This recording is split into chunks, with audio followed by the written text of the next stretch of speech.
Welcome to the Learning Pines YouTube. We hope this video helps.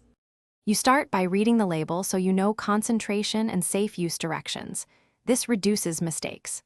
Once done, clear the area of people and pets and cover exposed food and surfaces to prevent contamination. Make sure to close windows if label warns against drafts or open them for ventilation after spraying as instructed.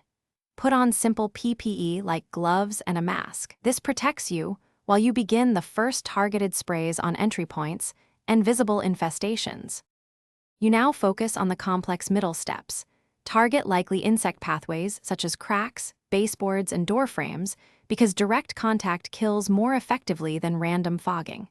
Maintain 6-12 inches from surfaces and apply steady swipes. This ensures even coverage without puddling.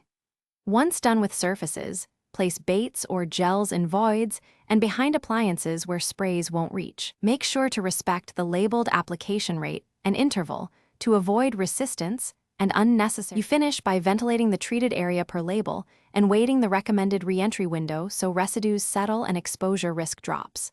After the safe interval, wipe food contact surfaces and return items you covered. This prevents residue transfer. If insects persist, recheck common hiding places you may have missed and inspect for structural entry points. Sealing gaps helps long-term. If problems continue despite correct applications, call a licensed pest professional to avoid unsafe overuse or misapplied products.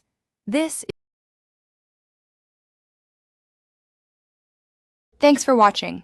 Consider subscribing if we helped you.